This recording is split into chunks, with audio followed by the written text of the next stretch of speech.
Nandito po ang ating executive chef of Austin's Bar and Grill and membership director of the Calgary Academy of Chefs and Cooks. Please welcome Mr.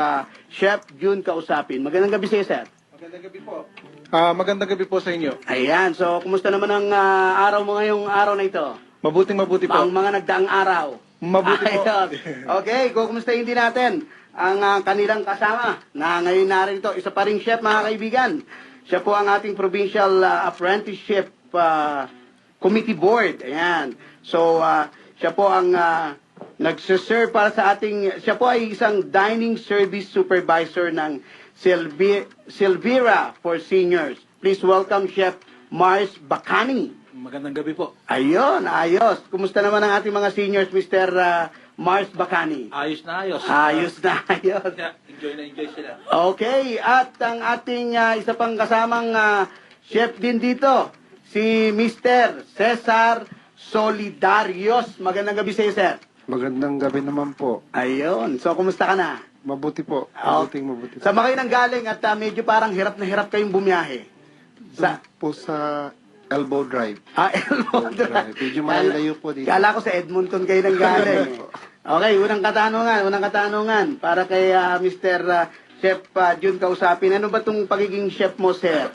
Talagang nanggaling ba sa puso o talagang nagustuhan mo lang na maging habang nagluluto, naka-uniforme ka ng puti? Galing po talaga sa puso yung pagluluto. Opo.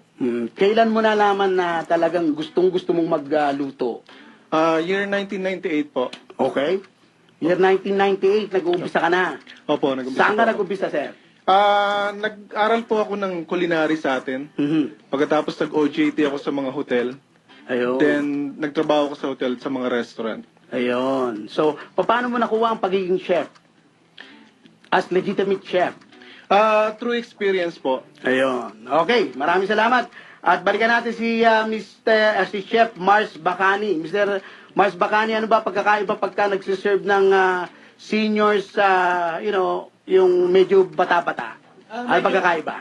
Malaki ang pagkakaiba kasi sa mga seniors, kailangan either low salt or no salt at all. Ayun. Mga seasoning mo, medyo ingat ka. Medyo sensitive sila pagka medyo maalat na yung pagkain nila, nalalasahan nila yon. Sa atin normal, pero sa kanila maalat na kasi sa mga medicine na tinitake nila, nagkakaroon ng effect yung sa mga taste bud nila. Ayun. So pag sinabing seniors, mga ilang taon yan, sir? Mga 65 or to hundreds. Meron akong dalawang residente, 100 years old. 100 birthday years lang old. nila. Hindi, so ang minimum age niyan, 65 years old, seniors na yon. Kung hindi ako nagkakamali. Yan. Ayun. So, hindi, doon sa yung experience na... Sa mga 70. Nasa 70. Okay, si Mr. Solidarius naman. Solidarius, ano ba ang specialty mo, sir? Ano yung specialty mo? Doon po sa Austin ngayon po, masarap po yung mga steak namin po. Ayan. So, ang... Steak. Saka mura lang po doon, masarap na, maganda pa yung restaurant namin. Okay. So, maraming salamat. So, kung gusto niyo pong magtanong, mga kaibigan, sa ating mga chef na naririto ngayon, 403-286-1067. Kami po ay tatanggap ng inyong mga katanungan aside dito sa ating question and answer portion dito sa Red FM 1067. Alright, tuloy-tuloy pa rin po tayo. Dito pa rin sa Red FM 1067, 403-286-1067. If it's a great song, we play it. Red FM.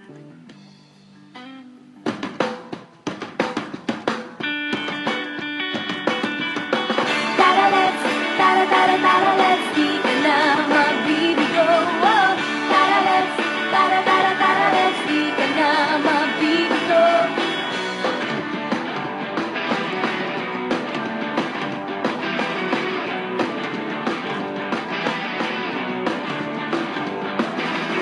Huwag kang magbibigla, isasama kita. Huwag kang magtanong, basta sumama ka lang. Huwag mong unahan, ako na daw ang pag-asa. Mabilis ang palit ng tula ng mundo. Minsan isisigaw, minsan ipubulong. Huwag mong pigilan, sulitin at sumama. Let's di ka na mabibigo. Let's di ka na mabibigo. Kung sigurado ka na Anong hinihintay mo? Sumayaw sa tuwa, pasabugin ng saya. Pigilan, abonado ang pag-asa. Itaas ang kamay, hanapin mo ang tulay. Itiwan ng duda, bigla ka sumabay. Huwag mong pigilan, sulitin at sumama. Tara, let's, tara, tara, tara, let's. Di ka na mabibigo. Oh, tara, let's, tara, tara, tara, let's. Di ka na mabibigo. Oh, tara, let's, tara, tara, tara, let's. Di ka na mabibigo. Oh, tara, let's, tara, tara, tara, let's. Di ka na mabibigo.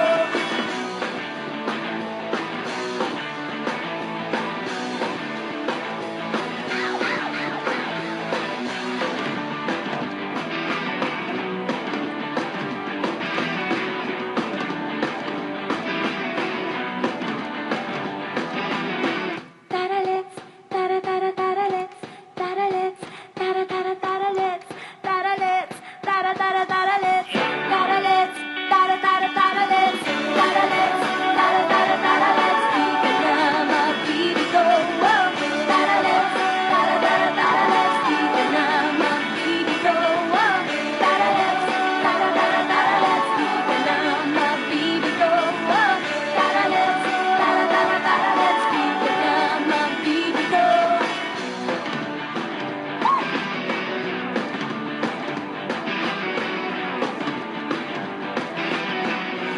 This is the Filipino edition on 1067 Red FM with your host, Juan Manila. This is your program, your voice, your views.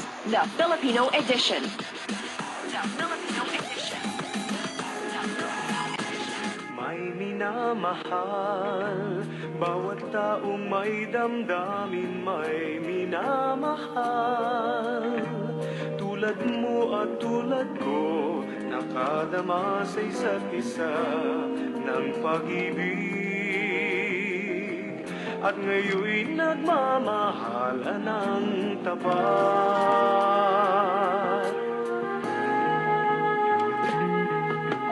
Pag nagmamahal, bawat sandaling kasiping kay anong bilis. Bawat oras ay mayroong kasaysayang anong sarap, anong tamis. Maligaya nga ang taong nagmamahal.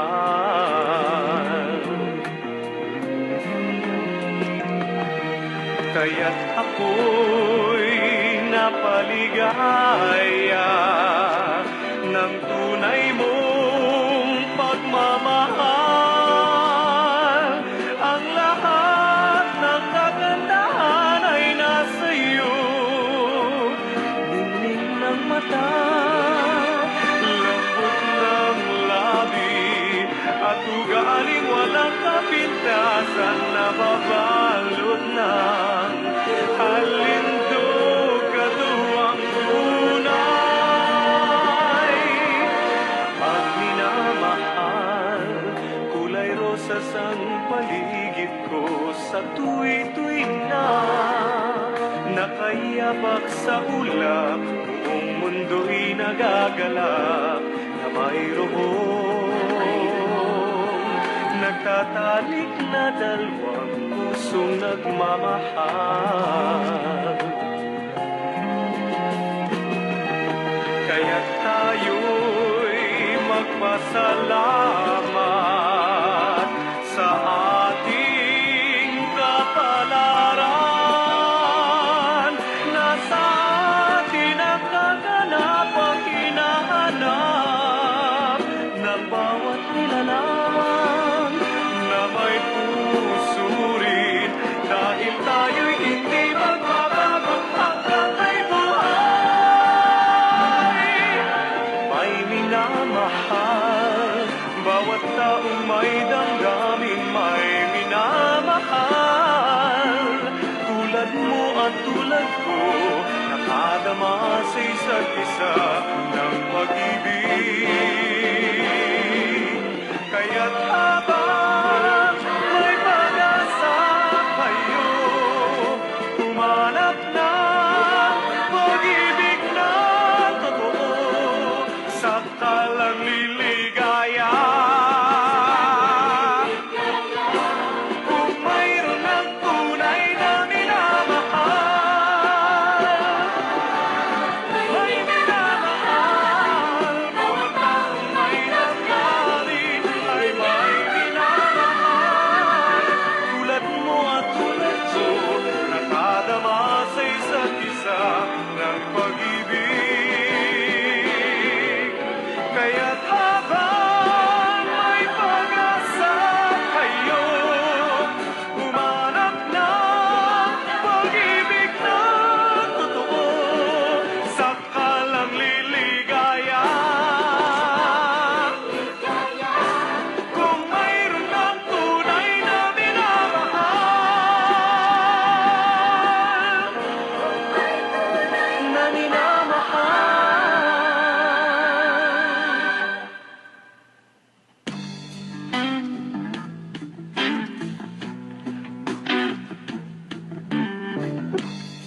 Okay. Balik po tayo sa ating Red FM Filipino edition at narito pa rin po tayo para pag-usapan ang topic regarding sa pagluluto. At ang title po ng ating discussion ngayon ay Lutuin Mo, Chef. At narito kasama po natin si Mr. Bacani at si Solidarius, Mr. Solidarius at ang ating si Chef na June kausapin. Tatanungin ko lang sa iyo, sir, kung ano ang ibig sabihin ng ano ba ibig sabihin ng chef? Saan ba nakuha yan? Okay, go ahead. Yung pong chef is nagmula po yan sa French term. Okay? Po, ang kaparehas po niya ay cook. Pero yung ibang term naman po, tinatawag, pag sinabing chef, ikaw po yung nag-handle ng kitchen. Means you're in supervisory level. Ayun. Pero sa makabagong, ano po ngayon, yung American version naman, pag sinabi nilang chef, nandoon ka sa commercial cooking or ginagamit mo yung pagiging cook mo as in yung pinagkakakitaan mo. Yun naman ang version ng mga Amerikano. Ayun. So anong talagang main responsibility as chef? Main responsibility po ay magluto ng pagkain, mag-prepare na sa mga delicate na paraan, iba't ibang klase ng paraan ng pagluluto, iba't ibang technique ng pagluluto. Kailangan po pag sinabing chef ka, alam mo lahat ng proseso ng pagluluto. So, let's say sa dami naman ng niluluto, chef din ba ang nag-estimate niyan kung gaano karaming ricado ang mga nilalagay nila or Opo. Trabaho po rin po ng chef yan. Ang trabaho po ng chef is kung gaano karaming ingredients ang gagamitin, halimbawa kung gaano salt, tapos kung yung food costing, covered din po yan ng pagiging chef. Ayun. So, ang chef ba, necessarily, pag nagluluto ka, kailangan nakaputi ka, hindi naman? Nakasanayan po Okay, kasi- nakasombrero. Sombrero. Okay. Yung purpose po ng pag nakasombrero, para maiwasan po yung pagbagsak ng hair doon sa pagkain. Ayun. Kaya, yung sa mga babae naman po, sa mga food production, naka-hairnet sila. Ayun. Pero mas kagalang-galang po kasing tingnan pagka nakatok yung chef. Ayun. So, tatanungin ko lang kasi most of the time, pagka sinabing chef, lalaki, di ba? Opo. Bakit hindi babae? Gusto mo sagutin siya, Mars? Okay, go ahead. Hindi, marami din namang chef na babae na nagtatrabaho sa mga kitchen. Just right now, tatlo tayo, di ba? Opo. So, wala tayong babae na ari rito. Opo. So, Hindi, umiiwas lang tayo. mostly lalaki, di ba? So, gaano ka totoo yun? Gaano ka totoo na dapat lalaki lang ang chef or hindi babae? No, hindi. Kasi unang-una, may mga buhatan dyan eh. Magbubuhat ka ng mga ilang pounds na mga stocks. Mga patatas, gano'n. Yung mga isang box na potato, Oo. na yung mga cut ng karne, malalaki. So, kung sa mga babae, medyo hirap sila. Oo nga, no. Sa ngayon, madami na rin mga babaeng chef. At saka yung chef po kasi napaka-stressful at saka talagang hard work po kasi yung pagiging chef eh. Pag nasa kusina ka, hindi ka naka-steady lang sa isang pwesto, paikot-ikot ka. Ayun. Pero hindi kayo ang nagluluto yung tipo bang parating naghahalo or let's say may nilulutong medyo mabigat na magtatagal doon, hindi kayo yung nagtatagal doon, may tagahalo, ganun ba? Hindi po. Depende po yun sa establishment kasi yung malalaking establishment may kanya-kanyang section. Ayun. Yan po. Okay. Pero kung sa mga maliliit na restaurant, all around po ang tawag doon sa mga chef. As in, nagluluto ka naghuhugas ka, nagbabalat ka ng, as in talagang multitasking po yung ginagawa ng chef. Ayun. Okay.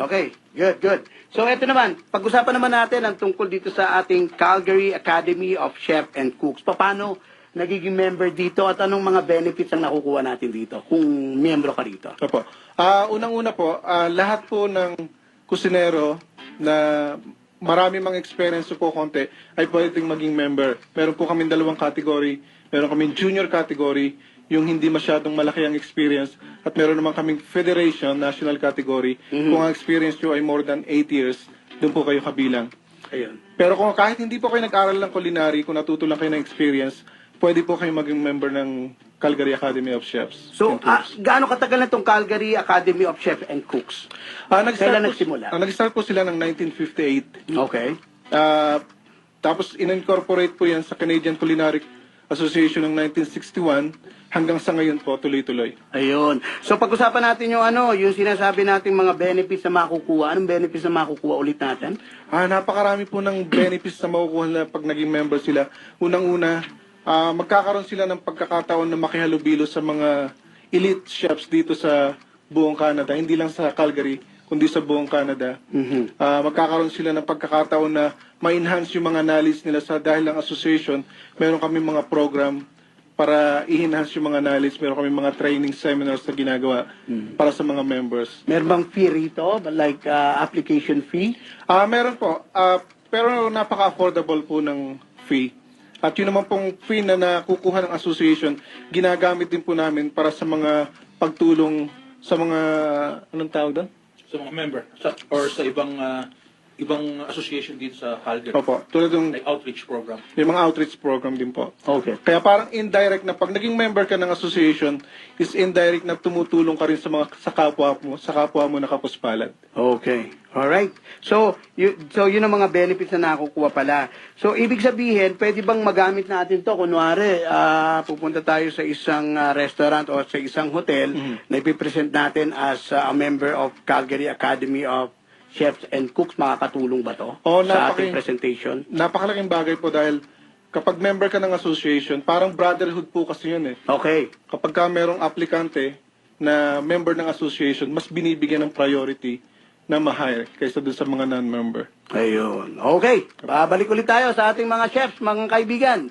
Dito pa rin po yan sa Lutuin Mo, Chef, sa Radio Filipino Edition. 403-286-1067. Balikan natin ang mga seniors naman, kung ano ang mga kinakain nila at kung ano ang karapat-dapat na serving dito.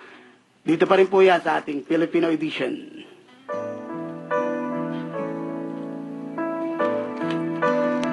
जब तुसी red FM ते अपने बिजनेस दी ऐड करवाना चाहते हो Hanggang may kailanman, kahapon at ngayon ay may bukas na daratnan. Hanggang may kailanman, ang bawat sandali ay panahong nilalaan.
Calgary, this is the Filipino edition with your host, Juan Manila.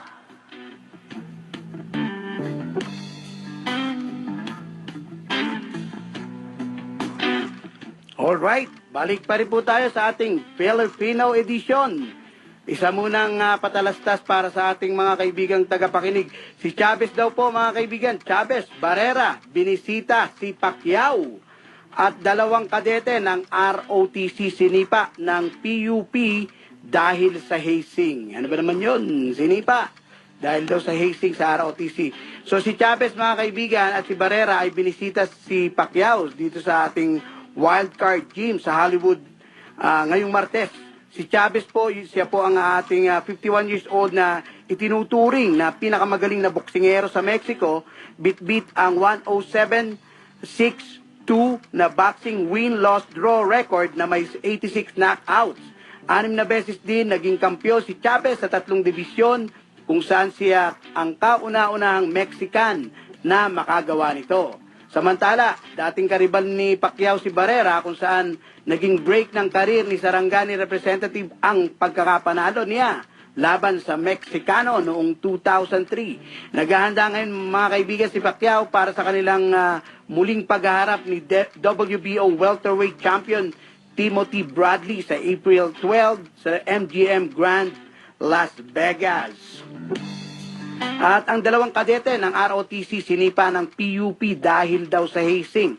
Expulsion ang parusa ng Polytechnic University of the Philippines or PUP sa 2 kadete na opisyal ng Reserve Officers Training Course or ROTC dahil sa umano'y hazing.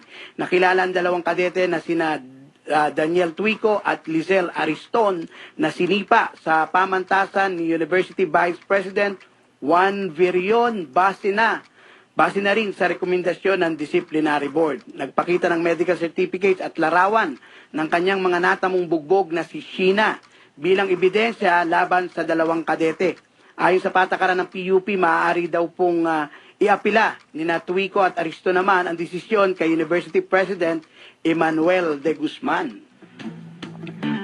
Okay, ang telepono po natin kung gusto nyo magtanong para sa ating mga chef na naririto.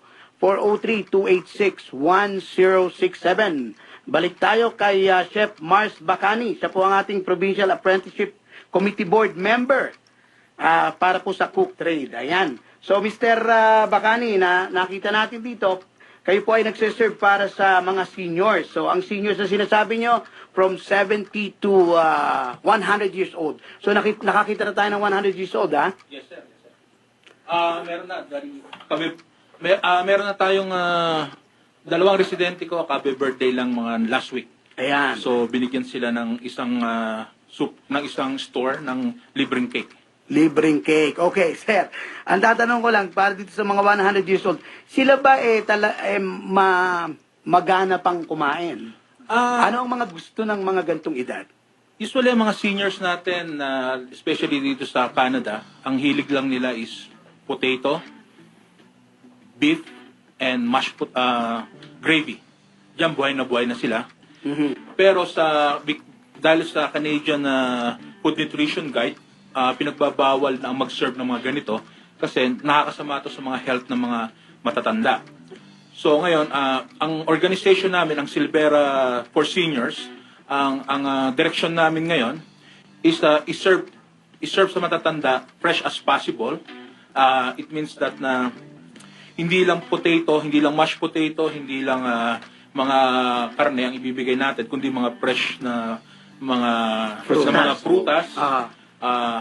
Kagaya ng parang sa short word iniiwasan namin ang food service experience, kundi dining service experience ang binibigay namin sa mga matatanda namin ngayon, sa mga residente namin. Yun. So yung 100 years old, aside dito sa siyempre hindi isang beses lang magse-serve dito dahil umaga, tanghali, tsaka gabi, di ba? So sa morning, ano usually ang kinakain nila? Sa umaga, mga porridge. Nagsiserve kami porridge, okay. ng Wednesday and Sunday ng egg and bacon. Ayun. Meron din sila mga fresh fruits sa salad bar. Yeah. Meron silang coffee, meron silang milk, at may mga toasted bread sila na 4 na klase. Ayun. So, At yogurt. pagka ito ba nag-request, ano ba, nag-request sila ng makakain at hindi nyo alam kung pwede sa kanila o hindi. Anong natin dito? Anong position natin Ang dito? organization namin ay hindi nagke-cater sa personal likes ng tao. Okay. For example, nag-serve kami ng roast beef for this day. Nagkataon na yung isang residente ayaw kumain ng beef. Gusto niya chicken. Mars, gusto ko chicken. Tatanungin ko sa kanya, may allergy ka ba sa beef? Bakit hindi ka kumakain?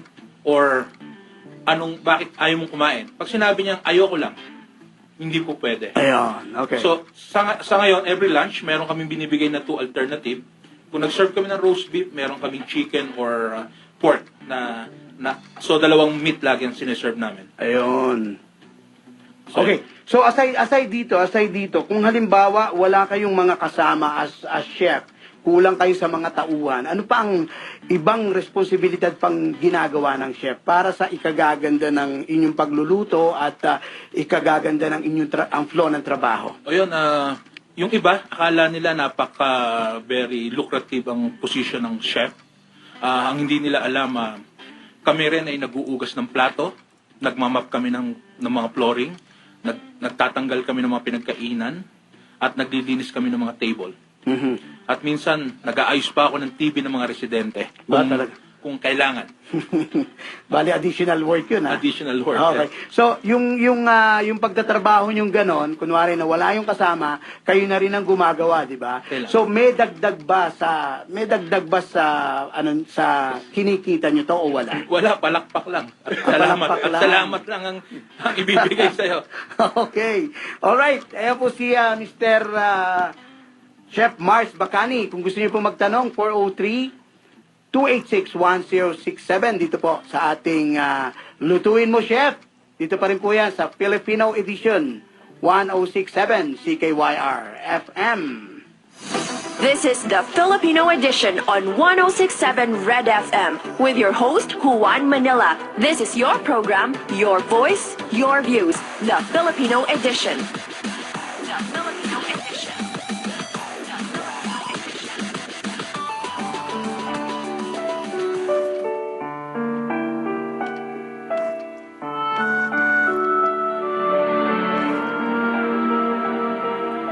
Ang tunay ang pag-ibig ay mayroong mukha. Ang puso ay saan tumitingin. Ang mga ulap pa ay dapat kong hawingin upang maglaho ang dilim na bumabalot sa akin. Pag-ibig ba ay may kinikilingan? Namimili ba ng dapat mahalin? Anong kailangan kong gawin upang pag-ibig ay maramdaman? Kahit lang saglit, ano ba ang mayroon sila na hindi matatagpuan sa akin? Ako ay kakaiba sa kanilang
Magandang gabi kabayan mula sa syudad ng Calgary. Ito ang The Filipino Edition.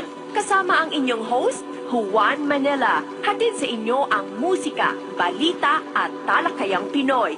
The Filipino Edition. Filipino Edition. Filipino Edition. Filipino Edition.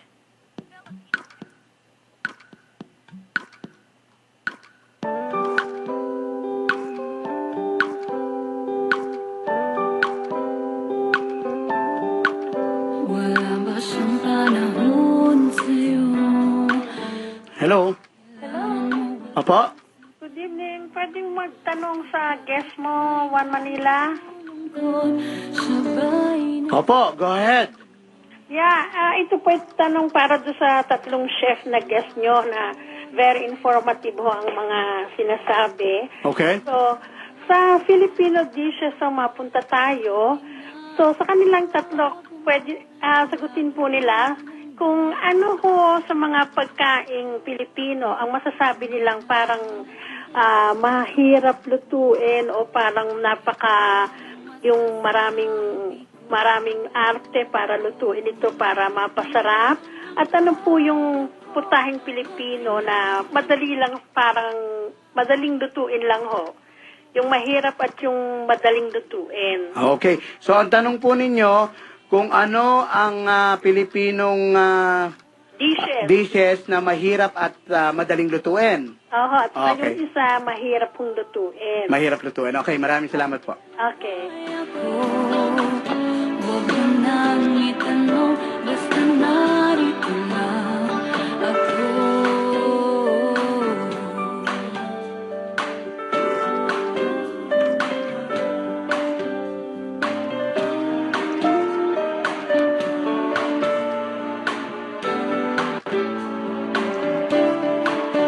Wala na siyang panahon sa'yo.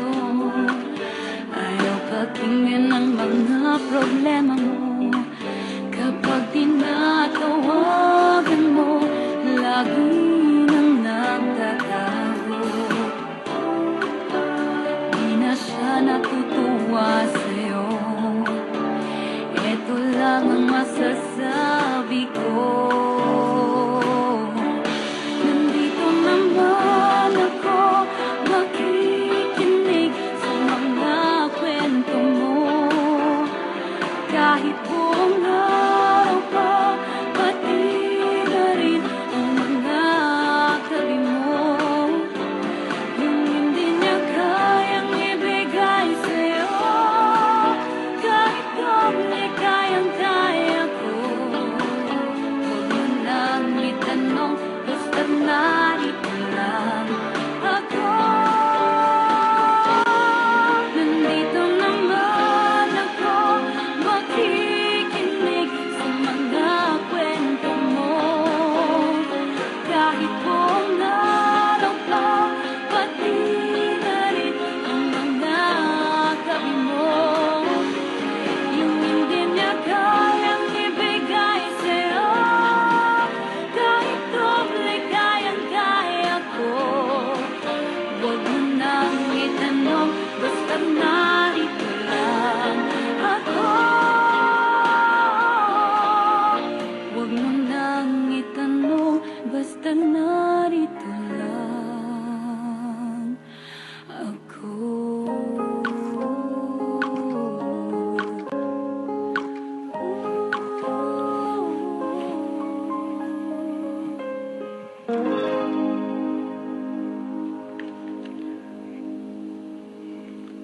Okay.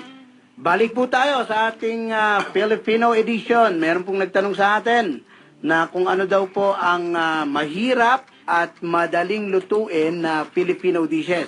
So ang napag-usapan po, ang sasagot po nito, pero pwede rin po sumagot ang ating mga kasama rito, pero specifically ang executive chef ng Orchid Garden Hotel sa Malate. Ayan, ang sasagot po si Cesar Solidarius. Cesar, ano masasabi mo doon sa katanungan natin kanina sa ating phone-in question? Magandang gabi po sa inyo at maraming salamat po sa katanungan na yan. Sa experience ko po, wala naman pong mahirap kung talagang ilalagay mo yung puso at oras mo doon. Pero isa sa ulam na mahirap o putahe ay yung relyenong manok o relyenong bangos. Dahil sa relyenong bangos, talagang you have to very careful na walang tinik na maiiwan doon bago nyo ilagay yung mga stuffing sa bangos at iboboneless nyo pa yun. Kailangan talagang you have to be careful kasi baka Mabutas yung balat ng ano. bangos at depende rin. So lalo pag bata yung kakain, karamihan, yung pag-alam nila relyeno, wala nang tinik. Ah. Ganon din sa manok, you have to be careful na idibon yung manok kasi baka masira yung balat kasi doon nyo ilalagay yung stuffing Ibabalik. at ibabalik nyo po. Hindi, may tanong ako dyan. Paano, kasi hindi ako masyado nakakain ng relyenong manok, ano? Paano inaalis yung mga buto nun? Paano inaalis yung mga buto? Gaano katagal alisin yung buto? Dapat to, hindi kayo masyado magmamadali. Kailangan mamasa-masahihin nyo yung manok. Para yung manok po ay kailangan mong bang matatanggal yung balat, yung balat mabuti. sa laman. Tapos may malit po kayong kutsilyo, unti-unti po yun. Dahil hindi pwede po yung magmamadali kayo dahil mabubutas po yung balat. Ayun. Hindi, question lang, yung masahe, doon sa term na masahe, paano minamasahe yung manok, sir? Saan minamasahe? Kahit Sa yung dibdib? Sa katawan? Saan? Sa dibdib po, sa lahat po. Ano po yun? Diba? Kahit yung bangos, Kasi minsan pinupukpok pa nga po yun eh. Oh, yeah, nakikita ko sa nanay ko yan. Pinupukpok pa Oh. yun para to separate the meat from the bone. Ayun, tama. Oh. Yeah, full body massage Kaya kailangan po yun. talaga, kaya nga, tayo mga Pinoy, magaling tayo sa ganon kasi matyaga tayo. Oo, tama. Kaya daw ang Pilipino masarap magluto dahil binibigay natin yung puso natin at oras natin, lalo na pagsasabi na, kakainin to ng anak ko, kakainin to ng asawa ko, kakainin to ng boyfriend ko o girlfriend ko. Kailangan mo sasarapan. Yun. Pero pag sa bisita, hindi mo sinasarapan. Ay, sasarapan din po. Tatagdagal ng Betsy. Okay, mapunta tayo sa betchin, ano? Mapunta tayo sa betchin. Gaano kadami dapat ang betchin na nilalagay o dapat wag nang maglalagay? Sa panahon ngayon natin po, sa dami ng sakit na lumalabas, doon pa lang sa Manila, bawal na yung betchin sa hotel o sa mga resto. Alam niyo, may mga fast food din naman natin sila dapat siraan o ano. Pero kung talagang health conscious po tayo, we don't have to use betchin na. Okay. Because napag-aralan na po na kahit sabihin na sa sugar siya nanggaling sugar cane, it's a chemical pa rin po. Okay. Alright. So, dapat pala, hindi na maglalagay ng betchin.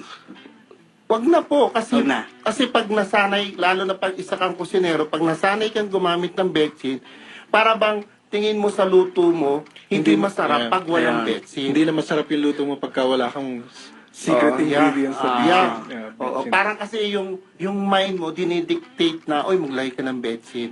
That's it. Okay. So, sinabi mo yung pinakamahirap. So, ano naman yung pinakamadali? Yung pinakamadali naman. Kasi talagang mahirap pala yung, biloy mo, mamasahihin mo pa pala yung manok, yung manok at saka yung ano, pare, no? Yung isda. Yung isda, opo. Ang hirap pa Yung masahihin. pinakamadali o siguro yung hindi po, yung mga paksiw, yung mag-isa ka ng gulay. Yeah. Pero ang Pilipino ho, simpleng pagkain. Kahit nga lang magprito ka lang ng tuyo at may kamatis, okay na yan eh. Hindi, yung luto. Yung luto po, sa akin po ang pinakamadali, paksiw. Paksiw. Yeah, paksiw na bangos. Bakit? Paano mo niluluto yung walang masahihan dito, no? Wala na, tatanggalin mo lang po yung pituka, tapos yung hasang. Kasi sa bangos, minsan iba hindi na kinakaliskisan. Sa atin, mayroong iba kinakaliskisan, yung iba hindi. Pwede rin mong hindi makaliskisan yun. Lagyan mo ng suka, tamang suka, bawang, paminta. Ayun. Ayos na po yun. Tapos Ayan. mayroon kang ampalaya. Ayos na. 15 minutes. Toto na po yun. Okay. Balik tayo sa sa Orchid Garden Hotel dito sa Malate. Anong madalas na ino-order sa inyo, sir?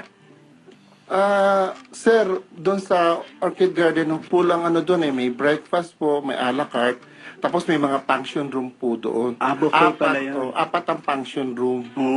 Okay. Kaya pagka head chef ka doon, yung apat na function room, hawak mo yun. Okay. Tapos, doon sa breakfast, meron ka isang chef din doon, hawak niya naman yun. Tapos sa a la carte meron din. Okay. Pero yung pinaka-head chef po, talagang hawak niya, yung talagang bangkete po. Yung buong Ayan. operation. Oo. Pati Alright. yung buong operation. Okay, maraming salamat Mr. Cesar Solidarios ng Executive Chef Orchid Garden Hotel.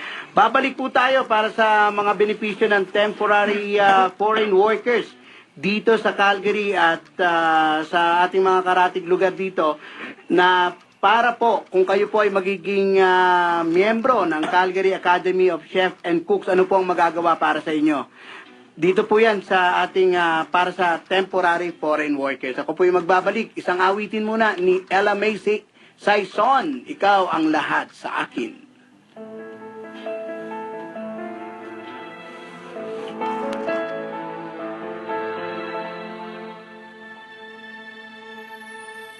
Ikaw ang lahat sa akin, kahit ika'y wala sa aking piling. It's 9:54. Magpapasalamat po muna tayo sa ating mga sponsors. Hyatt Homes Real Estate Experts gives you best deals for buying and selling of residential and commercial property. They also provide mortgage and property management services. Call Shaukat Hayat at 403-680-1735. And if you're looking for a high-paying job, you should join ABM College because ABM College offers many in-demand courses like healthcare aid, medical office assistant, massage therapist, aesthetics, legal assistance, and pharmacy assistant. For more info, you can log on to abmcollege.com or call 403-719-4300.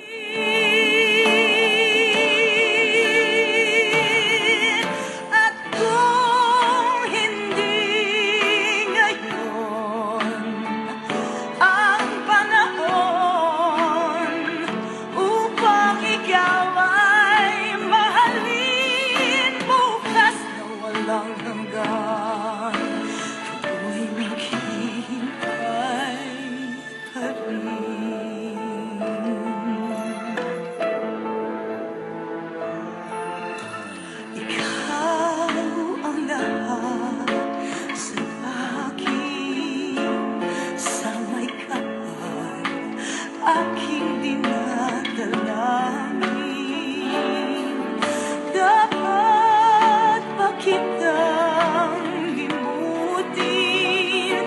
Paano mapipigil ang isang damdamin? Kung ang sinisigaw, ikaw ang lahat sa akin.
Ang isang damdamin, kung ang sinisigaw, ikaw ang lahat sa akin.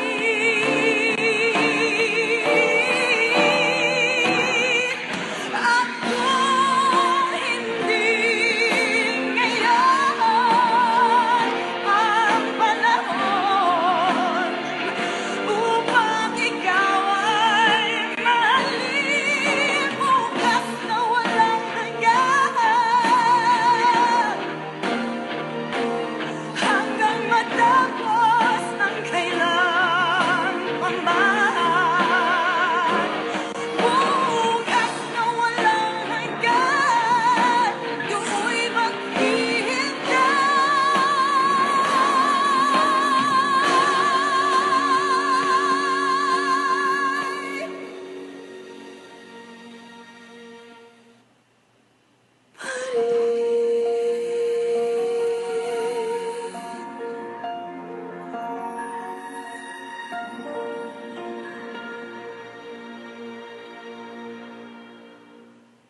From the city of Calgary, this is the Filipino edition with your host, Juan Manila. This is the Filipino Edition News. 4 million pesos smuggled na bigas na harang sa Zamboanga City.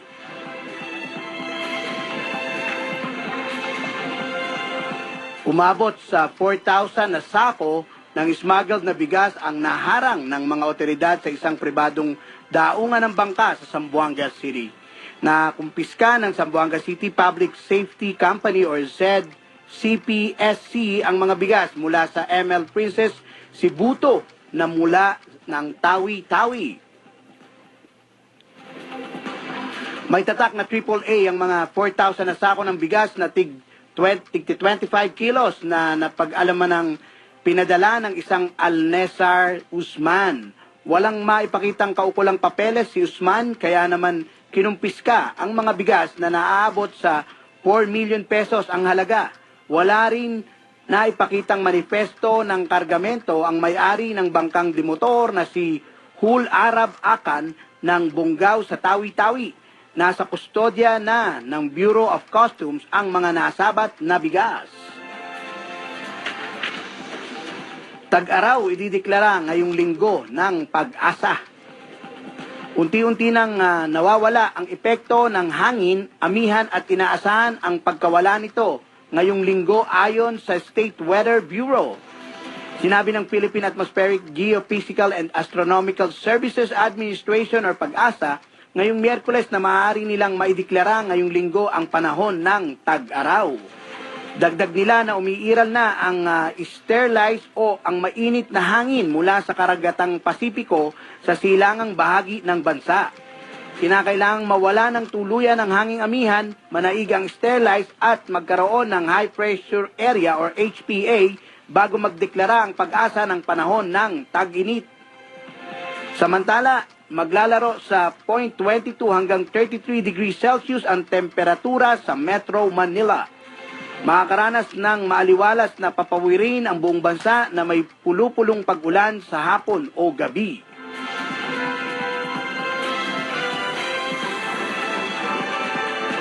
₱65 to 76 na anyos isasama sa pension program.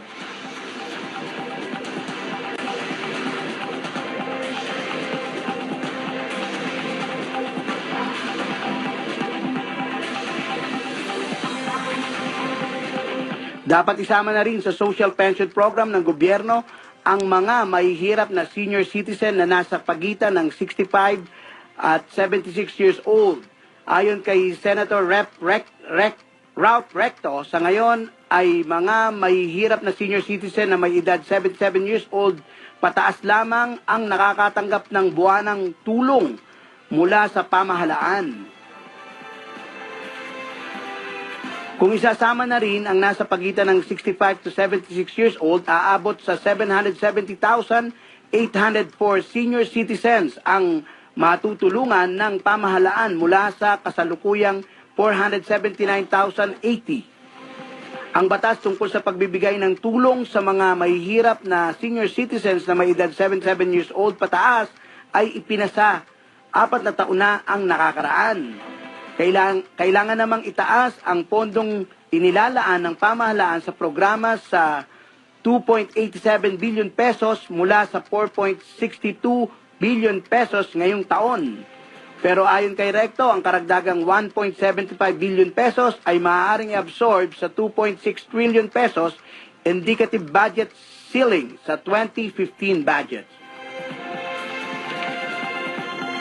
Taas singil sa jeep ibinasura ng LTFRB. Hindi lumusot sa Land Transportation Franchising and Regulatory Board ang hiling ng iba't ibang jeepney operators na magpatupad ng 50 cents provisional increase sa minimum fare. Sinabi ni LTFRB Chairman Winston Guinness na pinagbasihan ng board ang kanilang desisyon sa datos na ibinigay ng Petron Corporation at ng Department of Energy. Ayon sa Petron ay hindi naman na umabot sa 45 pesos kada litro ang halaga ng diesel sa Metro Manila mula noong Mayo 2012 hanggang Enero January 4 of 2013. Pinagtibay din ito ng DOE kung saan sinabi nilang mananatiling nasa ibaba ng 45 pesos kada litro ang halaga ng diesel sa Metro Manila mula noong September hanggang December 2013.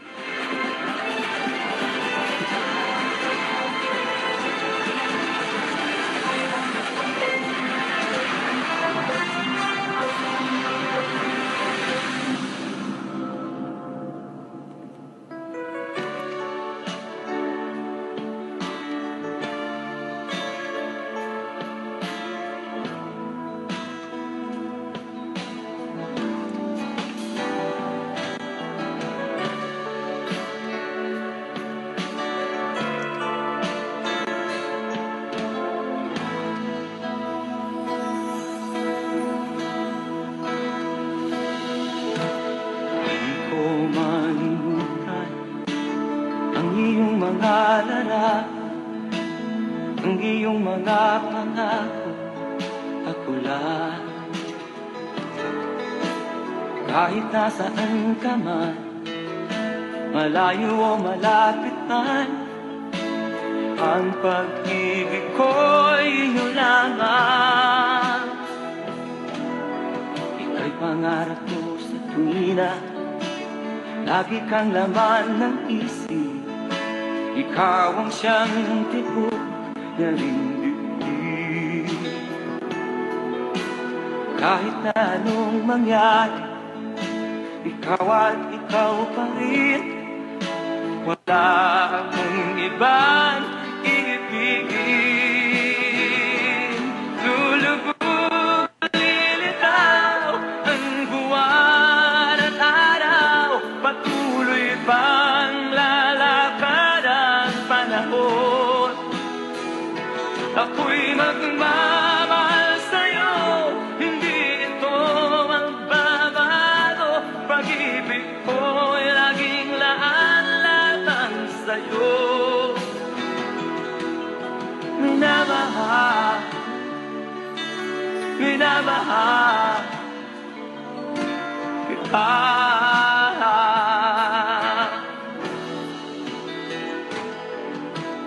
Lagi kong hinahanap, yakap mong anong sarap, ang iyong mga mata na musa. Pag ikaw ay kapili, nalilimot ang sarili, sana'y wag nang matapos ang gabi.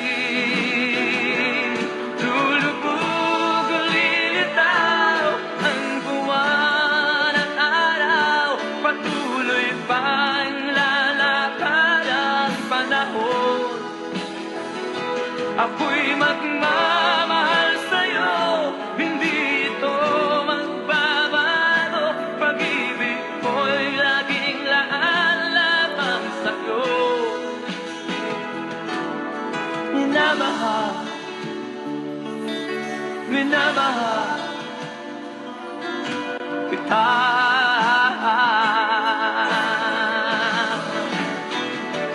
Lulubog, lilitaw ang buwan at araw, patuloy pang lalakad ang panahon.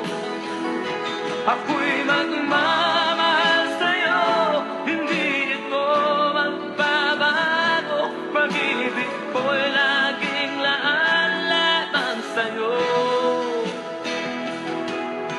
Minamahal, minamahal kita.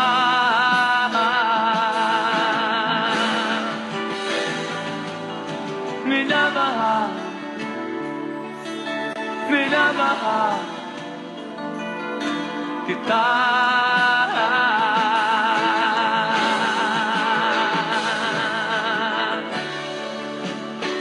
The Filipino Edition.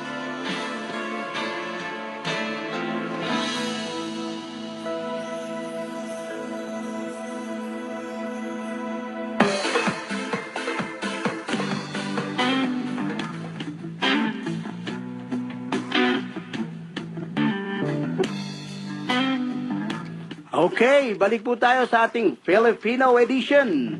Kasama po natin ang ating mga chefs na narito. Kasama po natin si Mr. June Kausapin, si Mr. Mar Bacani, at si Mr. Solidarius, Cesar Solidarius. At napag-usapan po natin ang tungkol sa seniors, napag-usapan natin ang tungkol sa anong masarap at mahirap at pinakamadaling lutuin ng Pinoy. At siyempre ang responsibility po ng chefs na pag-usapan na rin po natin. So, punta po tayo ngayon sa ating isa pa rin pong mahalagang dapat na pag-usapan ngayon ay ang tungkol sa ating Calgary Academy of Chef and Cooks, right? Okay, so may mga katanungan po ang ating mga temporary foreign workers. Ayan. So, ano daw po ba ang Calgary Academy of Chef and Cooks? Ano ba tong asosasyon na to, sir? Go ahead.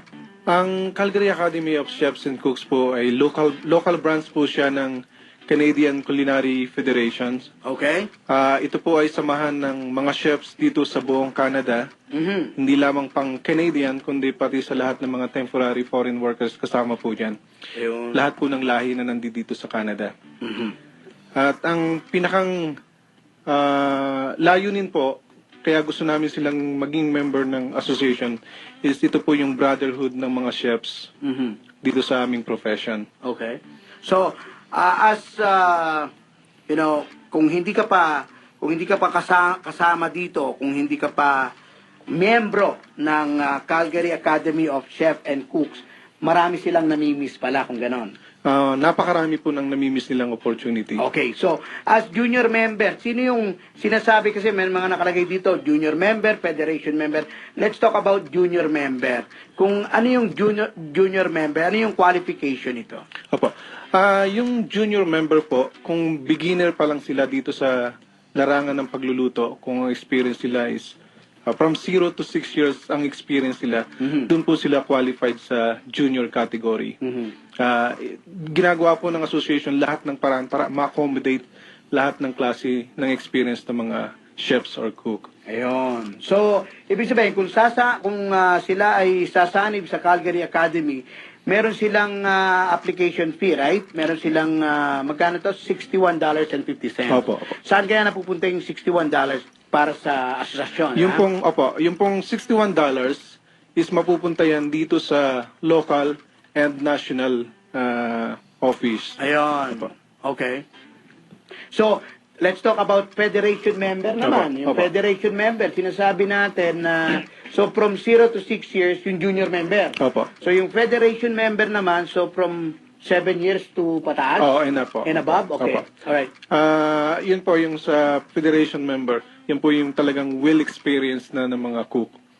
Ang kagandahan lang po, pagka member kayo ng junior at saka ng federation, is yung pong privilege is pareho lang. Pero pag nagkakaroon po ng mga competition, dahil meron po kaming competition sa loob ng associations, meron kaming junior competitions, meron kaming culinary competition, baking competition, dalawang category din po, federation at saka junior. Pagka junior member ka, doon ka kasali sa junior competition sasali.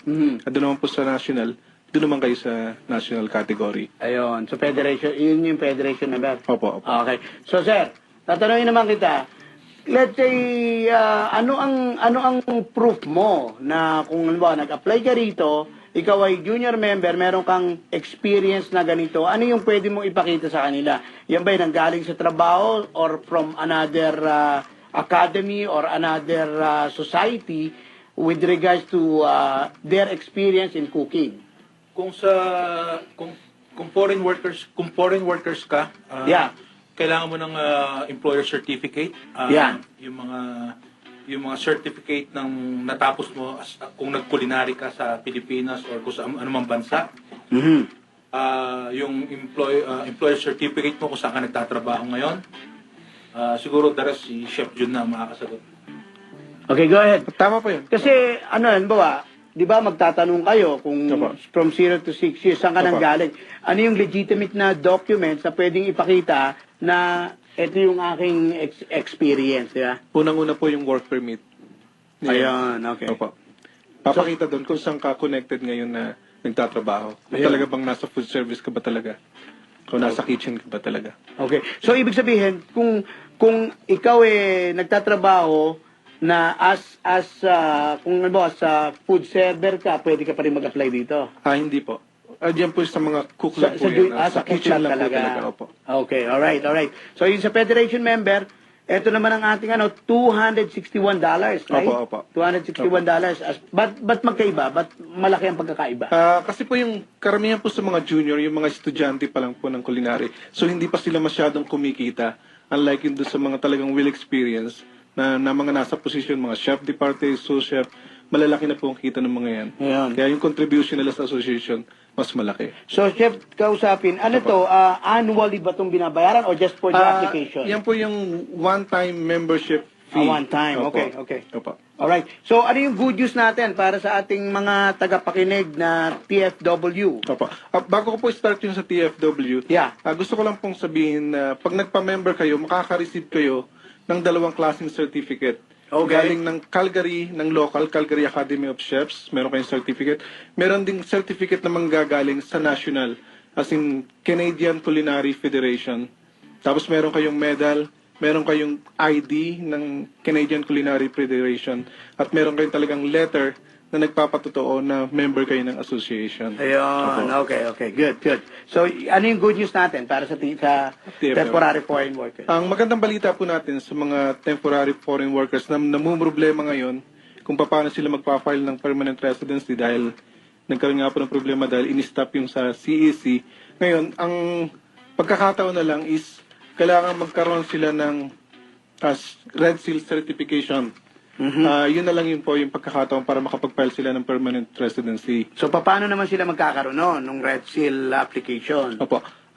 Ang Alberta po, ang Alberta Trade, pinapahintulutan po nila yung mga kusinero, lalo yung mga temporary foreign workers, na nag-gain ng experience sa labas ng bansa, na makapag-challenge dun sa exam na binibigay nila para maging Red Seal sila. At ang paraan po niyan ay kailangan po na at least ma-meet nila yung requirements na 4 years of experience or 7,020 hours. 7,020 hours? Opo. Parang medyo mahaba-haba yun, ano? Opo, 7,020 hours? Opo. Kung 8 hours ng isang araw, kailangan At least 4 years. 4 years. Opo. At least 4 years, yeah. Opo. Okay. So, yung membership program naman natin, ano naman ang estado nitong membership program para dito sa ating Calgary Academy of Chef and Cooks? Ayun nga po. Kaya po namin sila ini-invite na mag-join sa Calgary Academy of Chefs and Cooks dahil para mabigyan sila ng mga assistance na ibinibigay sa mga member. Yun. Dahil- So, ito yung mentorship. Opo. Yeah. Meron po kaming tinatawag na mentorship kasi lahat po karamihan po ng mga Pilipino nating mga kusinero ay natuto lang po ng experience.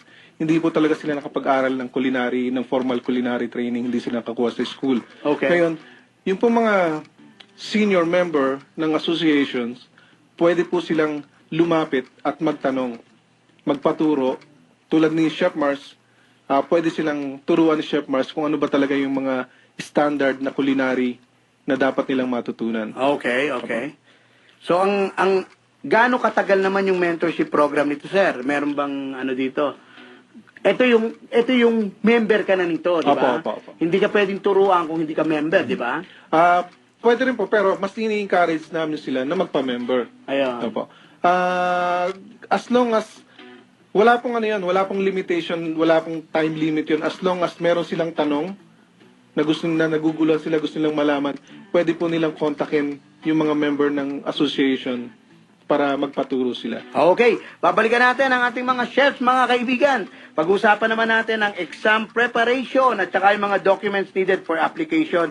And of course, ang ating experience requirements and time of waiting for the examination. Ayan po, para sa ating Calgary Academy of Chef and Cooks. In the meantime, isa pa rin pong awitin ni Haji Alejandro. O kay sarap magbakasyon. Kung gusto niyo pong tumawag at magtanong, 403-286-1067 at sa ating Facebook page, facebook.com/redfm1067 at sa buong mundo, www.redfm.ca. CKYR 106.7 FM. Calgary.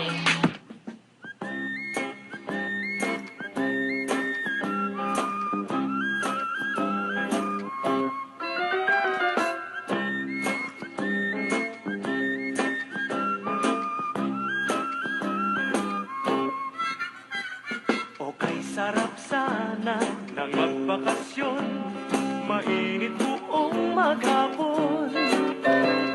Walang magawa, ako'y tulala, mukha'y namumutla. Iwasan mo na ang lahat ng lumbay, bigyan ng saya ang buhay. Marami ka pang maaring gawin, mundo'y magigising.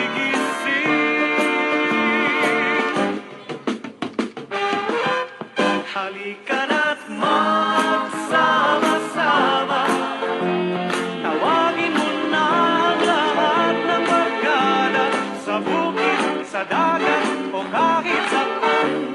Iwanan ang lahat at magkatuwaan.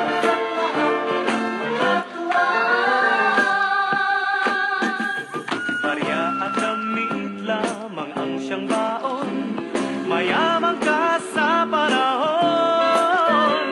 Kantahan, inuman, pati lambingan, sa'yo nakalaan. Ang dagat ay naghihintay, asin at hangin ang taglay. Sa araw at alon, kayo maghabon, halina't magbakasyon.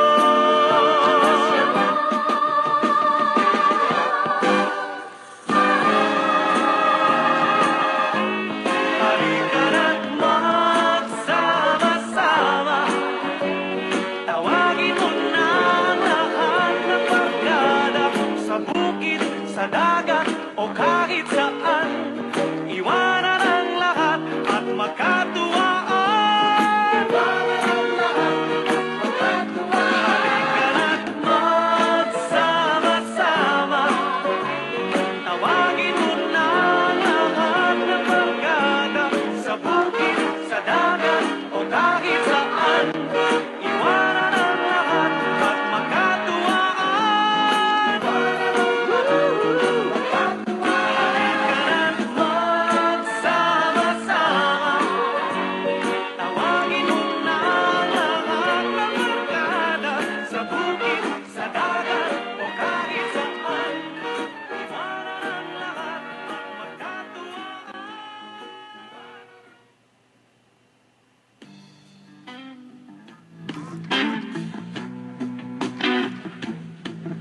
Okay, balik pa rin tayo dito sa ating Filipino edition sa Red FM 1067.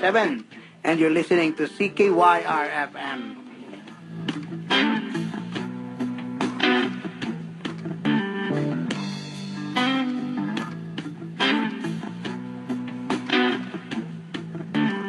And to those who just tuned in, nandito po ang ating mga kaibigan, ang mga chef po na mga Pinoy, si Chef Mars Bacani, si Chef Cesar Solidarius, at ang ating kaibigan, si Chef June Kausapin.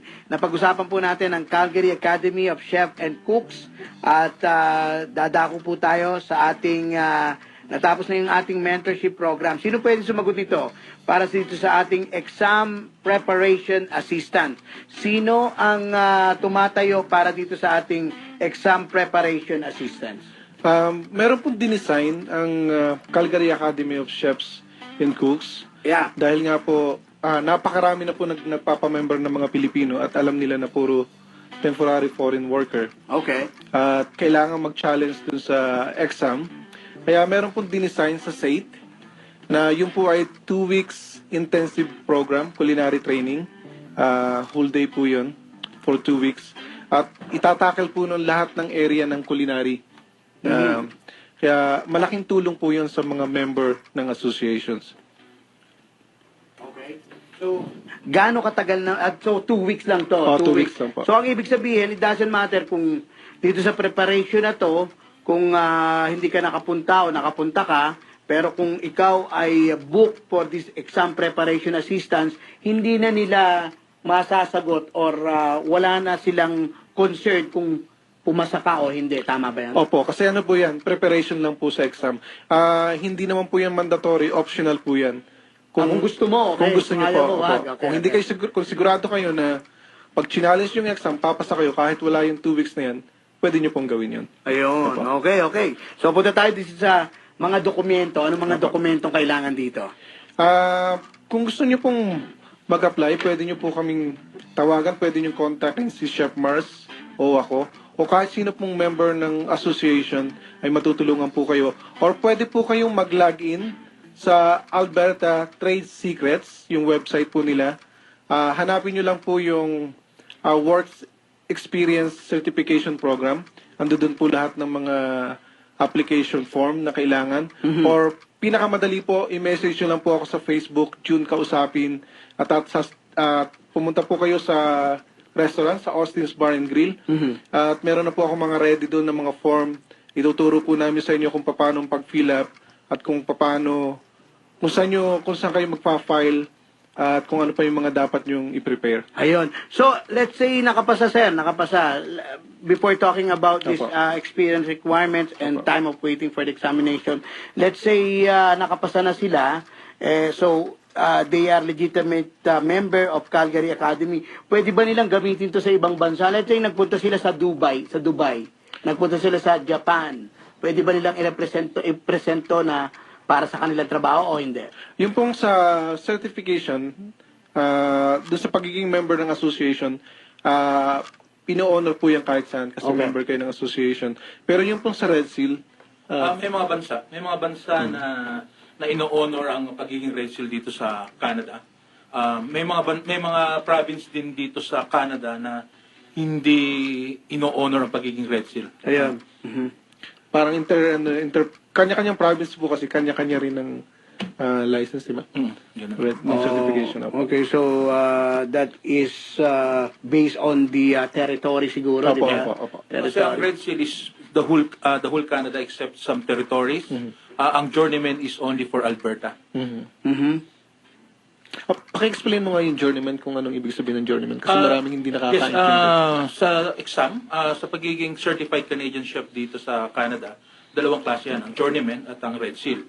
Ang journeyman is ino-honor siya, na ibig sabihin is qualified ka to work and you are licensed to work as a trade cook sa buong Alberta.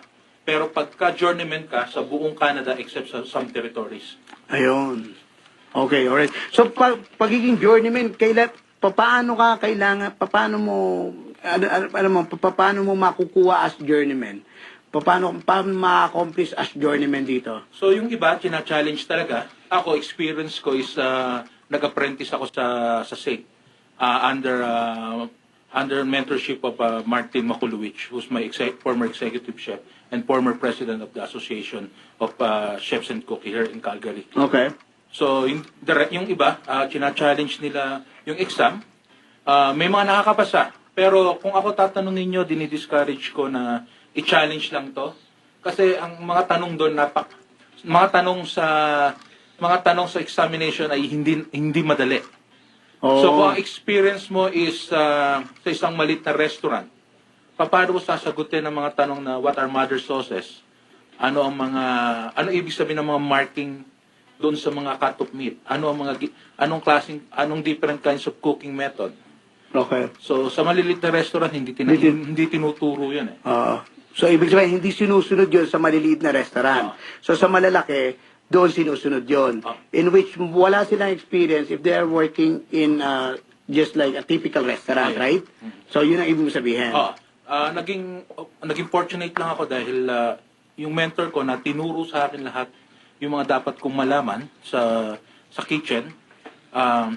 Ini-encourage ko din lahat ng mga kusinero na gustong maipasa ang Red Seal na kunin na nila tong chance na to na inopen ng SAIT under Chef Simon Dan na mag-undergo sila ng 2 weeks intensive training. Alright, so natapos tayo sa ating training. Ano naman yung mga documents needed for application, sir? Opo. Tulad po nung nabanggit namin kanina na kailangan meron silang 4 years experience or 7,020 hours. Okay. Pero dapat may supporting documents po yan. Doon po sa form na pipilapan nila, ilalagay nila kung anong company, kung saan company sila nanggaling, at kung ilang oras sila ron. Ino-honor po kahit sa labas ng bansa. Yung experience nila sa labas ng bansa, ino-honor yon. Pwede nilang isama, pero make sure lang na nandoon na pwedeng makontak yung kumpanya na pinagtrabahuhan nila dahil i-verify po yan ng Alberta Trade. Lahat po ng nilagay nila. Kasi kinocompute po yung oras. Oo. At tinitingnan kung talagang pumasok kayo dun sa qualification na time. So, tinatawagan pong isa-isa yun. Yan din po yung isang bagay kung bakit tumatagal yung application dahil sa dami po na nag-a-apply, sa dami ng bine-verify nila. So, hindi, tanong ko lang, bakit kailangan ganun katagal? Bakit kailangan ganun katagal na 7,080 hours ang kanilang ginugol para dito sa application na to? Yun po kasi yung pinakang qualification na para matawag kang talagang experience ka dun sa profession mo na yan. Opo. Okay. Alright. Okay. So, yung experience requirements, tapos na tayo. Ngayon, doon sa oras ng paghihintay. Opo. Oras ng paghihintay para sa examination. Opo. Kaya, yung pong mga temporary foreign workers na nagdadalawang isip pa o naghihintay pa na baka may dumating na ibang program, wag na po kayong magpapatay-patay. Kasi Wag na kayo Pilipino- magpatumpik-tumpik. Opo, Pilipino po ganyan eh. Baka may dadating pang mas magandang opportunity. Okay. Kaya hindi muna. Tapos bandang huli magsisisi. Oo. Opo. Ngayon pa lang po, sinasabi na namin sa inyo na tawagan nyo kami, tutulungan namin kayo sa mga application na kailangan, sa mga form. Dahil ang paghihintay po ay umaabot po yan ng 6 to 8 months po ang paghihintay. Ba, matagal pala, no? Matagal po. Kaya kung 2 taon na lang kayo dito sa Canada, dapat talagang umpisahan nyo na para hindi kayo maghahol sa oras. Okay. Alright. Ayan po ang ating mga information regarding Calgary Academy of Chef and Cooks. Kasama po natin si Mr. Jun Kausapin, si Mr. Mars Bacani at si Cesar Solidarios. Di natin narinig yung boses si Cesar Solidarios. Babalikan natin si Mr. Cesar doon sa kabilang linya. At in the meantime, isa pa rin pong awitin para sa inyong lahat. Pwede po kayong tumawag, magtanong dito sa 403-286-1067. Ito po si Juan Manila. From the city of Calgary, this is the Filipino edition with your host, Juan Manila. This is Red FM. Red FM. Noong panahong siya'y hari, masiglang kanyang pagbati. Mahigpit ang hawak ng mga daliri, at ang lakad na may matuwid. Mahusay ang kanyang talumpati, makisig kung siya'y magdamit. Malalim ang kanyang pag-iisip, at lahat ay sa kanya nakatitig. Ngunit ngayong siya'y pagod na, mahina na rin ang katawan. Pinagmamasdan na lamang sa bintana ang unti-unting pagdaloy ng ulan. At ang unang tanong sa umaga, kung ano ang kanyang nagawa sa paglipas ng 90 taon, nang siya'y malakas at bata pa. Si Lolo Seth, si Lolo Seth, si Lolo Seth, matanda na. Ngunit mahal ko pa si Lolo Seth, kahit siya ngayon ay laos na. Sa piling ng mga alaala, lagi na lamang nag-iisa. Kahit sulyap walang maaasahan, sa anak na di man siya mapagbigyan. At ang unang tanong sa umaga, kung mayroon pa siyang magigisnan,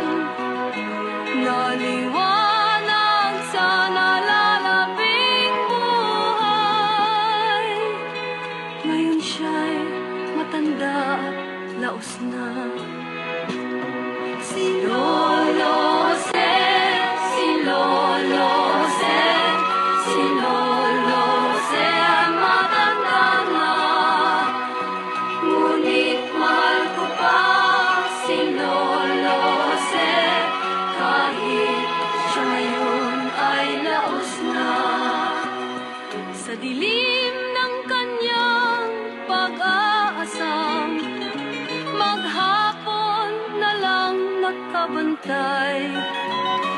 Kung kanyang matatanaw pa ang hiwaga, nang hindi malimot niyang nakaraan. At ang diwa ng kahapon, di na matagpuan. At ang sinag ng umaga, dinaanan ng ulan. At ang hirap na nasa puso, di na mapapantayan. Kung maari lang pawiin ang dusa. Si Lolo Jose, si Lolo Jose, si Lolo Jose ay matanda na. Ngunit mahal ko pa si Lolo Jose, kahit siya ngayon ay naus na.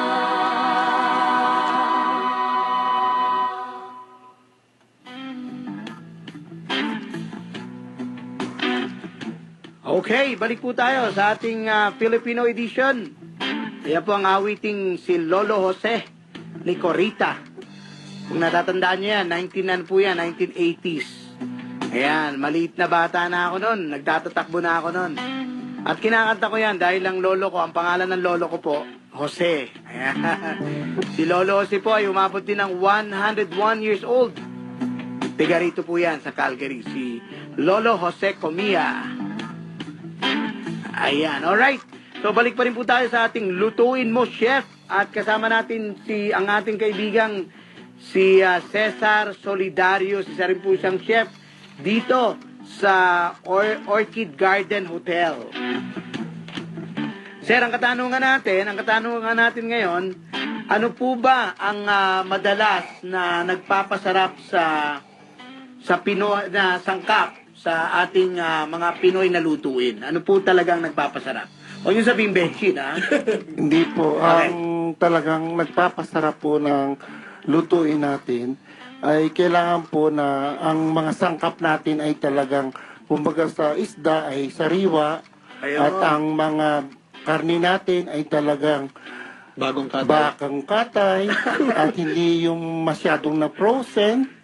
Kasi may epekto rin yung sa pagluluto. Kahit na anong sarap ng ang husay ng kusinero, kung Okay. ang iluluto natin ay pasado na, mapipintasan po tayo. Ganun pala. So, kailangan fresh lang lahat. Fresh. Pati po dun sa mga ingredients, kailangan pipili po kayo nung talagang alam nyong, halimbawa, sa butter, sa atin, magbigay tayo ng brand. Kunyari, Anchor. Siyempre, masarap po yun. Kung ilalagay mo sa cake yun, masarap po. Pero pag bibigay ka ng mura lang na butter, iba na po yun. Ibang klase naman po. Kaya nasa sangkap din po natin at doon sa way ng pagluluto natin. At ang kailangan ng kusinero ay laging masaya. Okay. So, punta tayo. Hindi, ito, magandang question to eh. Doon sa, kailangan daw fresh lahat, ano? Opo. So, doon sa, kunwari, nagluluto ka ng dinuguan? Opo. Okay. Sa lutong dinuguan, ano nagpapasarap sa dinuguan? Suka o yung asukal? Siyempre yung, suka po. Suka. Kasi yung asukal is to, lang po yun to balance. To balance. Oo, para mabalanse mo yung asim, tsaka yung tamis, anghang, yun ang balanse Ayan. ng sugar. Yung pong suka naman pag kailangan, marunong ka rin gumamit doon. Okay. Kasi yung suka, di ba yung dugo po, minsan nilalamas po, basta lagyan mo ng suka. Kailangan wag mo siyang, may mga sekreto po. Kanina, masay. Ngayon, nilalaman. Okay. Hindi. Sorry. Sige, go. Yung, meron na pong blender ngayon. Sorry kasi Pilipino. Hindi, tama, pwede. Yun. Lamasin mo. Nilalamas mo talaga yung mga matatanda, di ba? Oo. Pero ngayon pwede na ako kayong gumamit ng blender para maging pino. Yung dugo. Okay, Oo, yun po. Tapos yung paglagay nyo ng suka, kailangan paglagay nyo ng suka sa dinuguan, kailangan wag nyo munang haluin. Kailangan pakukuluin nyo para yung dugo po, yung suka hindi hilaw. Para naluluto. Oo. Ayun. So, ma-identify mo pa pagka, yung pagka yung tinikman mo, malalaman mo ba kung luto ang suka o hindi? Paano mo Opo, yung malalaman? marunong po. Mapakla po yung yung lasang-lasa mo talaga maasim siya. Talaga kahit konti lang nilagay mo? Talaga Talaga naman po. Siyempre kung kailangan balance nga po eh. Ayan. So, Kung maraming tubig at marami konti ang nilagay mo, hindi malalasahan ng suka. Okay, sir. Gaano po katagal bago na naluluto ang suka? It takes to boil, siguro mga 1 cup, siguro mga 10 to 15 minutes. Ayun. So, hintayin mo yon. Kumulo, bago ka siya maghalo. So, pagka kumuluho, ibig sabihin, alam nyo na luto na yon. Oo, parang, kumbaga doon sa yung acid niya umakyat na. Yung ganon. Yun. So, ibig sabihin, yung acid nung suka. Sir, yung suka natin, meron ba tayong dapat na sukang gamitin na yung specified na suka para sa dinuguan? Meron ba talaga o wala? Dapat to Pinoy na suka rin, yung dato puti. Kasi yung suka po dito, masyado matapang. Okay, alright, balik pa rin tayo sa ating mga chef na narito, mga kaibigan. This is the Filipino edition on 106.7 Red FM with your host, Juan Manila. This is your program, your voice, your views. The Filipino edition. The Filipino edition.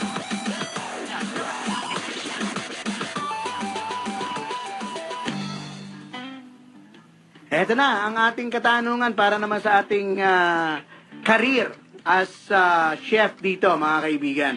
So, meron pong mga nagtatanong tungkol sa kung papaano nila maipopromote or maidevelop yung kanilang career sa pagluluto. So, since hindi pa po kayo professional, ano po ba ang dapat natin gawin? So, may lumalabas pong mga concerns dito about apprenticeship. So, meron po ba tayong nalalaman tungkol sa apprenticeship, sir? Doon sa mga residente, mga permanent residents or citizen ng mga Pinoy na gusto maging certified Canadian chef, ini-encourage ko silang mag-undergo ng apprenticeship program. Okay. So anong benefit nito? Anong advantage nito pagka nasa apprenticeship? So apprenticeship program, merong isang mentor na chef na well-experienced chef na magte-train sa'yo. At pag nasa school ka, may experience mo na maturuan ng mga prominenting chef like the 2009 or 2008 gold plate champion, Canadian champion na si Hayato. Andun din ang dating executive chef ng River Cafe na si Purehelic. Nandun din ang dating chef ng Queen na si Simon Dan. So itong mga taong to tuturuan kanila na labas sa libro. So ituturuan kanila kung paano nila ginagawa personally yung mga pagkain na hindi mo mababasa sa anumang libro. Okay. So yung apprenticeship, gaano katagal yan at saka kailan matatapos? Kailan matatapos yun? Ang apprenticeship is 3 block na tinatawag. It means that every blocks is nagtatagal siya ng 2 buwan. Sa school? Sa school, sa SAIT. Okay. SAIT or sa NAIT or sa anumang culinary school na affiliated dito sa Alberta. Okay. So, most probably mga 6 months, di ba? No, kasi kailangan mo rin mag-accumulate ng mga hours every block. So, ako tumagal ako ng 1.5 years. 1.5 year, okay. So, yung kinukuha mo doon, yung 1.5 year, anong mga natutunan mo doon, sir? Lahat sa management, kung paano mag-food cost, paano pakita, paano kumita ang isang kitchen. Nandun din ang butchery. Tuturuan ka paano mag-butcher ng iba-ibang mga karne. Hindi kayo tinuturuan pagmamasahe ng mga manok? Hindi. Kasi Hindi tinuturo yun. nakamasahe na yan eh. Tapos tuturuan ka rin ng mga baking. Andun din meron din kayong math, meron din kayong nutrition, meron kayong cold food, meron kayong hot food. Ang pinaka-paborito ko is ang wine and cheese pairing. Doon lang ako nakita ng course na kung saan pipilitin kayong uminom. Ng alak. Ng alak. Okay. So, yung one and a half year ka mo, di ba? 1.5 year. After nun, meron kang certificate as natapos ka ng apprenticeship mo? So, pagka natapos mo, every block, meron kayong 2 exam, ang tinatawag na SATE exam. Ano? SATE. State examination. Southern- Okay. School. Ha? School. Yung School, school okay. exam. Yeah. Meron kayong practical exam, like yung black box. Kailangan maipasa mo yun. Then sa government exam. Okay. So, as apprentice student, not necessarily na ikaw ay miyembro ng Calgary Academy of Chef and Cooks, right? So, it doesn't So, matter, hindi. right? Hindi naman. It has nothing to do with the academy, right?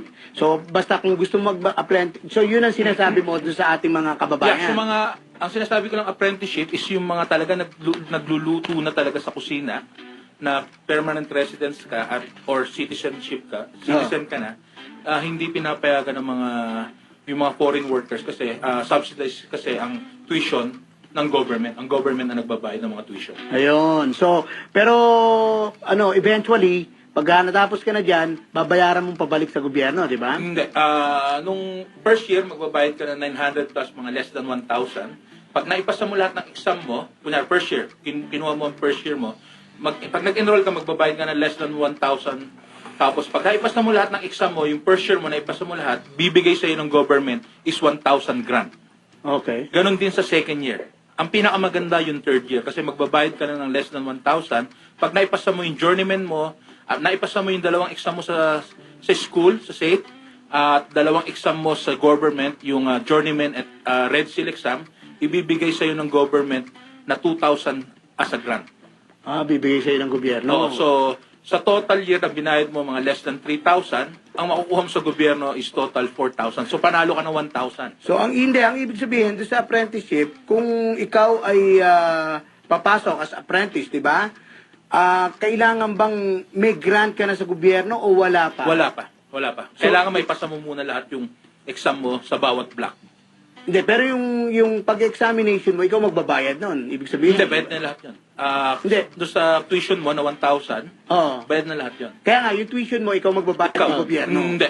Okay. Babayaran mo muna. Ibabalik lang ng gobyerno sa'yo. Okay, alright. So, ano dadagdag mo, sir? Baka may dadagdag ka? Wala na po, malinaw yung sinabi ni Chef Mars. Okay, so dito ba sa atin dun sa majority ba ng mga PR or citizen nagpupunta sa SATE para mag-apprentice or hindi naman?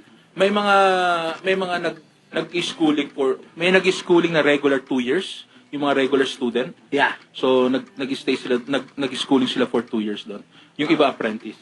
Ayun. Okay, maraming salamat sa inyo. At nandito pa rin po tayo sa ating Filipino edition sa segment ng Lutuin Mo, Chef. Kasama natin si Chef Kausapin, si Chef Bacani at si Chef Solidarius. Dito pa rin po yan sa ating Red FM 106.7. Isa pa rin awitin, ngayon at kailanman.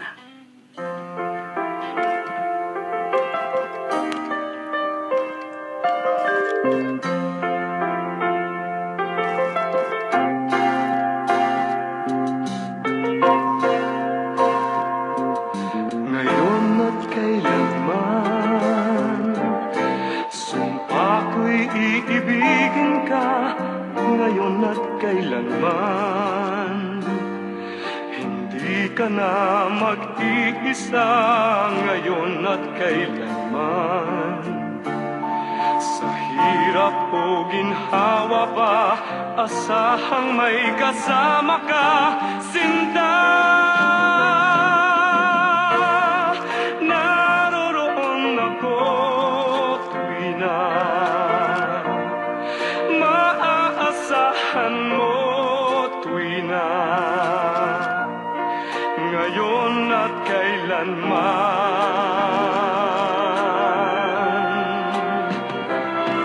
Dahil kaya sa'yo nang maitaghanang ako'y isilang sa mundo, upang sa araw-araw ay siyang makapiling mo, upang ngayon at kailanman ikaw ay mapaglingkuran. Hirap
kabilang daigdig at di na gumalaw. Subalit isang araw pa, matapos ang mundo'y magunaw na. Hanggang doon magwawakas pag-ibig kong sadyang wagas, ngayon at kailanman. Sa bawat araw ang pag-ibig ko sa'yo liyan, lalong tumatamis, tumitingkat. Bawat kahapon ay daig nitong bawat ngayon, nataig ng bawat bukas.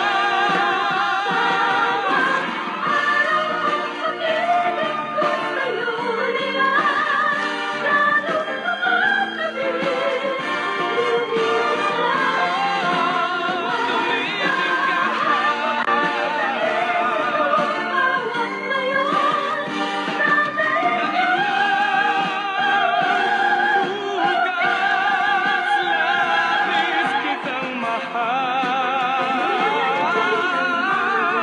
tangi sa may kapal.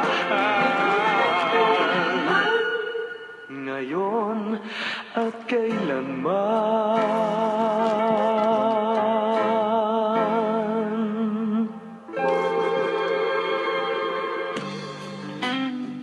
Okay.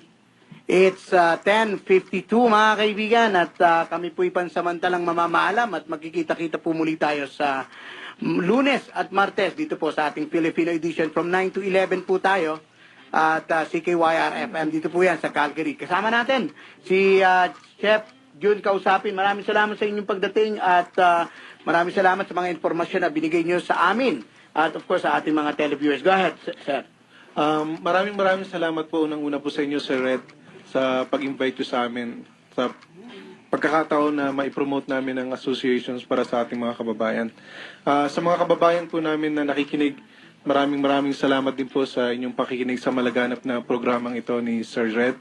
At sa mga kababayan namin, mga Pilipino na mga cook, maaari nyo po akong kontakin sa Facebook. Hanapin nyo lang po, June Kausapin. I-message nyo po ako kung meron kayong mga katanungan. Pwede rin nyo rin po akong tawagan sa 403-281-7561. At ini-invite ko po kayo sa meeting ng Calgary Academy of Chefs sa April 7 sa Fort Calgary. Sa mga details po, nasa Facebook po yan. Maraming salamat po sa inyo at magandang gabi po. Okay, maraming salamat Mr. Bacani. Sir, salamat sa pag-invite nyo sa amin dito. Ini-encourage ko din po yung mga kusinerong Pilipino na sumali sa association natin. Ang asosasyon na to ay para sa ating mga kusinero. Marami itong maitutulong sa atin at pwede nyo akong tawagan sa aking cellphone number 403-402-8190. Maraming salamat po at magandang gabi. Ang ating Chef Solidarius. Maraming pong salamat sa inyo, Juan Manila. Opo, maraming salamat sa pagdating ninyo. Maraming pong salamat. Kung gusto niyo pong matikman ng masarap naming luto, punta lang po kayo sa Austin Bar and Grill. Okay, thank you very much. Okidoki mga kaibigan, dumating na naman po ang ating oras pansamantalang mamamaalam. Talagang napakabilis, 10:54 na po. Maraming pong salamat sa inyong pakikinig. Ito po si Juan Manila, gumagalang at nagpapasalamat po sa inyong walang sawang pagsubaybay. Huwag po natin kalimutang magdasal or manalangin bago matulog. Atin pong ipagbunyi, ipagdiwang ang pagpapala at pag-ibig ng Diyos na ibinibigay po sa atin sa araw-araw. Hanggang sa susunod na linggo, Lunes at Martes from 9 to 11 po. Dito pa rin sa Filipino Edition, mabuhay ang Pilipino. Ito po si Juan Manila, gumagala at nagpapasalamat. God bless everybody. Good night, Calgary.